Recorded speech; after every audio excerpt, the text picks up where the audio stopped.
You already know what it is. Top of the morning, guys. Just did a hip pinning. Had two patients with messed up hips, so we went in there, did our thing, and got them better. Now we're about to take out a gallbladder. Got a little bit of a break. About to get some lunch here in a little bit. Probably go with 2 chicken breasts. I go with 2 chicken breasts every single day that I'm here. It's one of the only good things we have in the cafeteria. And then for carbs, I don't really know what I'm going to be doing. Hopefully they have some rice in there. That's also why I don't like, making chicken at my house or at my apartment, is because I have chicken every single day here. And when I say every single day, like literally every day, Monday through Friday. So if I'm eating chicken here, then I go home and eat chicken. It's just like too much chicken for the day. That's the reason behind the bison and the beef that I got last night. That's probably what we'll be downing later, I would imagine, with a glass of milk. And yeah, that's what's going on for the morning. Gonna take you guys through a back day later. Had a pretty good chest day yesterday. Definitely feeling sore today. My back, on the other hand, where I took the shoulder from Willie, is not really feeling any better, so hopefully that isn't going to be too bad hitting back, but it's pretty low on my ribs, so should be okay. I'm thinking I'm just going to do daily shorts, possibly with the pull-up bar, because I'm doing pull-ups. I do pull-ups every day now that I have my pull-up bar. Best gift I've ever gotten myself. And I've had it for less than a week, and I'm probably pretty close to 1,000 pull-ups on that thing. And I was in a rush to make it, so I didn't really tighten the screws all the way down properly. And not that it came undone or I fell or anything like that, but I put some holes in the wall. Yeah, not getting the security deposit back, that's for sure. And they're not like big holes, just like 3 little ones, but that's all we got. That's all we got going for this morning. Hope you guys are doing well. Keep doing your thing. So I listen to Renaissance periodization quite a bit. A big guy on YouTube, a professor, PhD, doctor, and does exercise science, a bodybuilder. And I would absolutely never train the way he does. Not saying that he's wrong for the way he trains. It's just I'd be super bored, I'd be unmotivated, and I wouldn't be able to stay consistent if I trained how he trained. So first off, I want to say everybody can train a little bit different. I'm fine with that. The fact that you're training in general, I would say, is the biggest thing, and congratulations to everybody that's doing it. I think it's important to take care of your body. But I was just listening to a clip of him talking about intermittent fasting, saying that there's not really any benefits to it. And I did intermittent fasting for quite a long time. I really liked it. I loved it, to be honest. I got extremely lean. But that's not to say that if you're doing intermittent fasting that you're going to get lean, because at the end of the day, it comes down to how many calories you're eating. And you can easily bulk while you're doing intermittent fasting. Maybe not easily, probably a little bit more difficult. But he was saying that there's no metabolic benefits to intermittent fasting. And I was kind of surprised by that, because doing, a little bit of research, I didn't do it just now, but I've done some research in the past over intermittent fasting, like when I was consistently doing it. And so you have your circadian rhythm, I'm going to get a little bit nerdy here for a second. Your CNS is your body's main biological clock. I'm not even going to try to pronounce it. I think it's your suprachiasmatic nucleus, some shit like that. It controls your entire sleep-wake cycle. And then other than that, so that's your main biological clock. And then you have secondary biological clocks in your body, which are called your peripheral oscillators. And those are in every organ in your body, along with multiple tissues in your body. And these secondary biological clocks kind of feed off your CNS. From my understanding, it's good to give your organs and your tissues a break from, let's say, digesting food, or it'd be digesting anything. So another mistake people make when they're intermittent fasting is like they think they're allowed to have coffee or tea because they don't have any calories. And yeah, that's probably right. You're not going to be gaining weight from doing that. But that doesn't mean it's not starting your secondary biological clocks. Yeah, I don't know. There's if you look into it, there's quite a bit of metabolic benefits to intermittent fasting. Time restricted feeding is another thing you could call it. But yeah, one last thing I want to mention about it is he was like saying it's, you know, really hard for people to do and for people to stick to the diet. But in reality, you can have a 12-hour window. So like if I had started eating at 10 o'clock this morning, I'd be able to stop eating at 10 p.m. that night. And that would still be considered fasting as long as you do that for, you know, a consistent period and you're not eating outside of the window besides having anything but water. Few thoughts, but it is 11 o'clock right now, so we're going to go get some food. All right, guys, one of the best days of the week for me, back day. Got the chalk. Not going to be doing too many pull-ups today because I want to see how heavy I can go on pull-downs. I want to get to 4 plates, maybe 4 1/4. So right now we're mainly just doing ab work, but also doing dead hangs for the shoulders, band work, and then rolling out.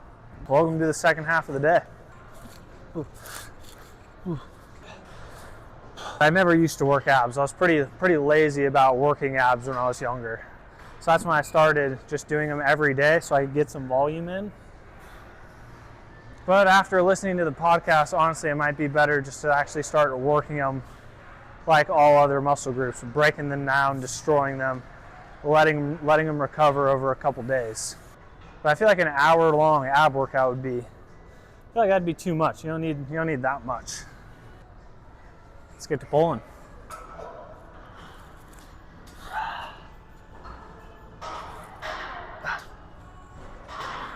Ooh. On to 3 plates, and let me explain something, guys. So like when I'm doing this, I'm not just going straight up and straight down. I'll try to explain it as I do it, but a little bit of a swing to it, and the swing's on purpose, okay? So right here, first thing I'll say, here, let me take this off real quick. So when I'm going straight down, you know, obviously stretching all the way at the top, making sure your scapula is fully extended. But then when I'm coming down and I'm pulling, I'm finishing back a little bit. So I'm straight up right here, I'm pulling back, and then pulling down to my chest. So a little bit of a swing. I want to see how heavy I can go today. Hopefully 8.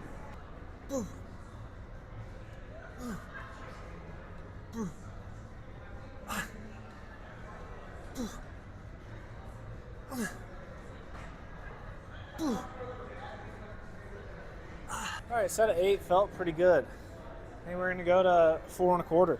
Let's see. I'm gonna give you guys a different angle. It's gonna be the last extremely heavy set here. Probably won't have the best form on these. A little bit of a swing, making sure I get the contraction every time. As soon as I don't get all the way down for the contraction, that's kind of when I'm thinking I'm gonna stop. So I don't know how many reps that's gonna be. I'm hoping I'll at least get 4. Best, I'd say probably 6, maybe cheat to 8.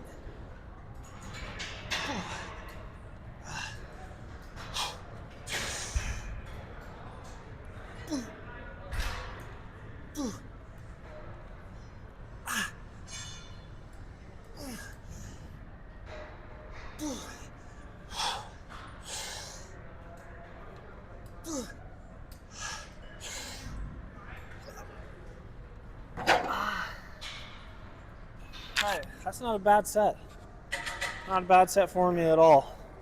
I think I might do one more of those, to be honest. One more. Actually, we'll probably just turn the next one into a drop set, guys. Rule for the drop set, once you take a plate off, you got to get more than what you got on the last set. So we're going to start with 4, and we'll go from there.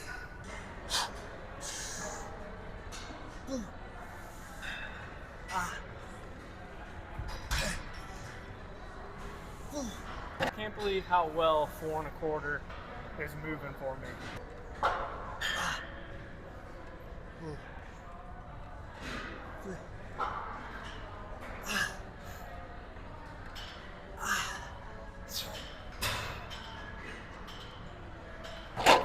As we're dropping the plates, we're going to go a little bit wider with the grip.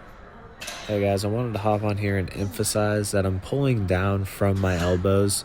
I think that's a pretty common mistake a lot of people make when they first start lifting, is not pulling from their elbows. And I feel like once you get a back pump, you know what I'm talking about. But like, I feel like getting a back pump is one of the last pumps you're able to get. Still a wider grip with this. And when I say one of the last pumps you're able to get, I'm really just speaking for newbies, like people that haven't gotten a back pump before or don't really know how to contract their muscles properly. But I feel like everybody knows how to do their arms, and it's pretty easy to get to know your chest. So when I say back is one of the last muscles, that's kind of what I mean. I want to show you guys what I'm talking about when I say that there's a little bit of a swing to this movement, okay?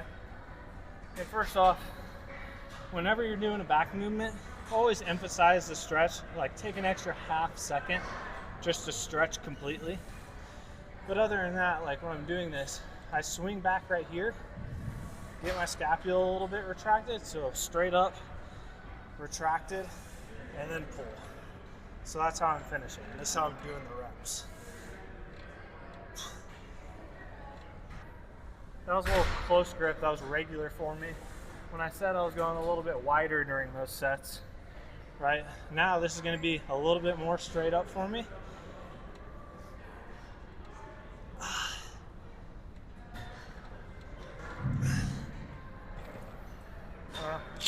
That's how I use this machine.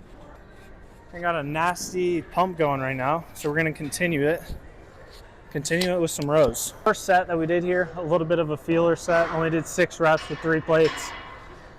On to 4 plates now, and I'm thinking we'll probably do 3 working sets here, maybe 4.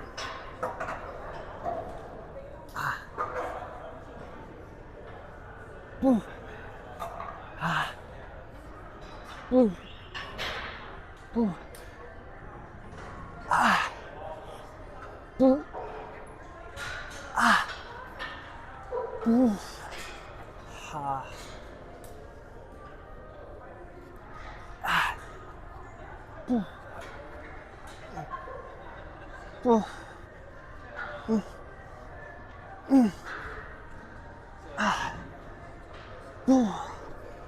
All right, so hopefully you guys can see the different handles that I have here. But what I'm doing, so I have a neutral grip, like my thumb is up right here when I'm pulling back. And when I'm pulling, I'm focusing on pulling from my elbows. And when my thumb's up in particular, I'm pulling basically straight back to my side, kind of tucking my elbow into my lat. But if I have my hand flat, if I have my palm down, right, I'm going to be pulling. I don't even think I can pull it with 4 plates, to be honest, so I'm not going to try. But if my palm's down, I'm pulling more with my elbows out. A little bit of a difference. So when I'm pulling right here, obviously quite a bit easier than pulling with your palm down. That's how I like doing it. So that's what we got.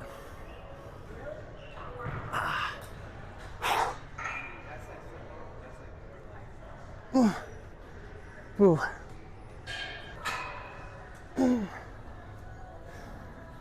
then last thing I'm going to mention while I'm on this machine is I see a lot of people, they want to finish, like if I'm using my right hand, people are wanting to like finish with their shoulders back and their elbows back. I always try to finish with my elbows or my shoulders basically parallel to this guy. Last set. Ooh.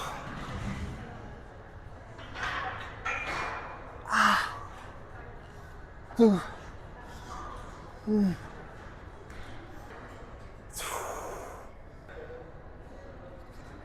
Obviously you have the dip, right? Dip your shoulder, but then when I'm coming back, making sure my shoulders are basically parallel.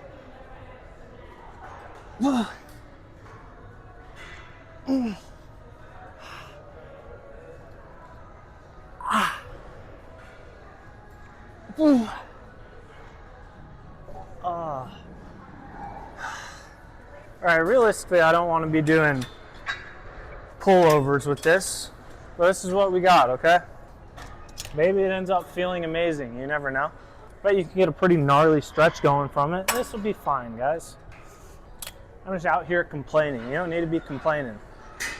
To finish the workout though, this is gonna be our last back exercise, and then we're gonna be doing single arm preachers directly behind the camera. Already have it set up, ready to go. All right, maybe a little bit harder to do. I need to be closer up. There we go, that's better. I might end up stealing that other rope. Might steal that guy. This rope might be a little bit too long for me. That's what she said. Hilarious. All right, guys, this is what we got.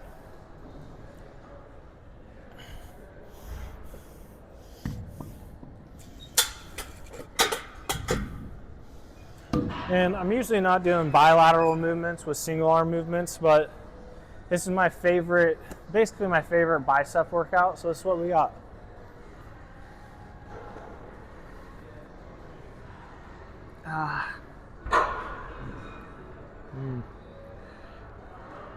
And guys, whenever I'm doing this, I'm focusing on pulling from the bottom of my bicep. So I'm working on my peak right here, so I want to be pulling from right here. And that's what I'm focusing on when I'm doing the reps.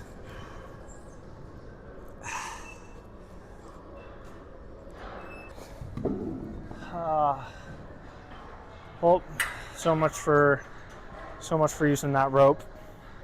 It's okay though. I don't want to crowd her too much.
Another reason I love doing this exercise, guys, because once I start to fail, or once my bicep starts to fail, it's so easy just to grab my forearm and then support my bicep as I go up.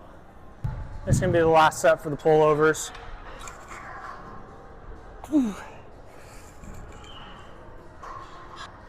Last set here, and then we'll do some barbell curls. And also, one other thing I want to mention is whenever you're doing isolation work, focus on time under tension rather than the number of reps that you're getting.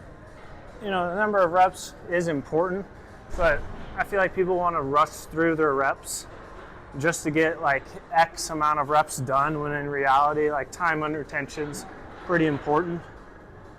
So just don't rush through your sets during your isolation work.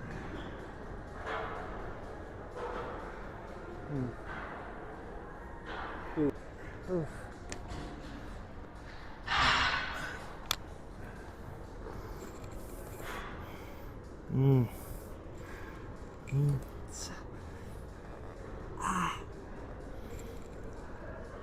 Cable shrugs. I never really show these, and I do these all the time. Okay? Nothing special about them though. Sometimes I'll roll my shoulders forward just to get a little bit of an extra stretch in my rear delts. Because I feel like when I'm pulling, you know, I'm definitely pulling some with my rear delts. But really just working on traps here because we just hit back.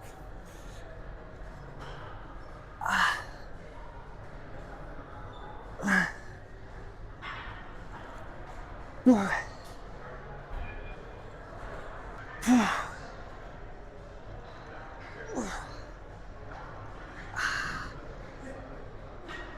were just doing the single arm preachers versus the hammer curls. When I'm doing hammer curls, I'm working specifically on this guy, right? And when I'm supinating my arm for when I'm doing preachers or any type of other bicep curl, focusing on pulling from right here and then focusing on the peak.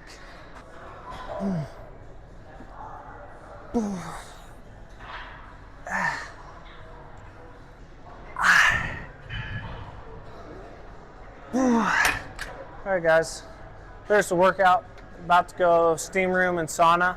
And I'll probably catch you guys for a meal at the end of the night. What's going on, guys? Last meal of the day. We got bison and rice. A little bit less than a pound of bison and then a bag of rice. I don't know how many carbs, I don't know how many grams of protein, but it's a big plate of food and it's gonna fill me up, and that's kind of what we're going for, okay? A few things I wanted to get out for the last part of the video. First off, thank you for watching. Thanks for being here. And hopefully you guys were able to take something from the workout that you can use in your own lifting. And I would imagine probably everybody that watches the channel already lifts. I'd imagine there's not a lot of people that don't lift that are watching the channel. So, you know, keep killing it, guys. Keep doing your thing. Keep getting after it on a daily basis, right? I don't think changing your physique is glamorous by any means. Maybe once you've achieved the physique that you were going for, maybe that's a little glamorous, but not really. Like, it's just like a constant grind, right? Like if you're trying to change your physique, it doesn't stop when you're outside of the gym. It is a daily thing that you're constantly doing. And just to put into perspective, like nobody has achieved the body that they've wanted. Like, and let me break that down for a second, okay? So let's take Chris Bumstead, one of the best bodybuilders of all time, phenomenal physique. You know, when you watch one of his lifting videos, like what comes to mind? Like besides the fact that he has a great physique, clearly, obviously, knows what he's doing, good dude. But why do you think he's training, right? If he had the physique he wanted, he wouldn't be training. So like even when you're at the elite top level of bodybuilding and you're, you know, the world's best bodybuilder, he's still getting after it, still trying to change his physique and still getting into the gym. So like, I don't know, people, you know, we're never satisfied, right? People that are trying to actively change their physiques, that's why I say it's more of a lifestyle than just changing your physique. A lot goes into it. A lot more goes into it than I think people realize that don't lift. You know what I need? I need a glass of milk. Cheers.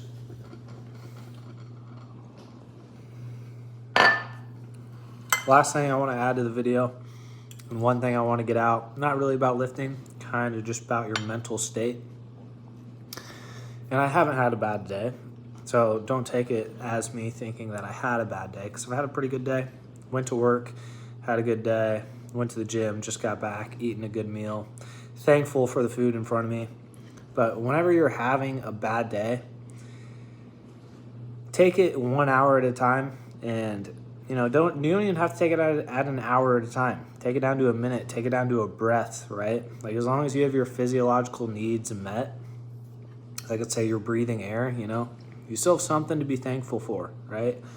So whenever you're having a bad day, something I like to think of is there's always somebody having a worse day than you, and they're getting through it. So a little bit of encouragement right there. And then,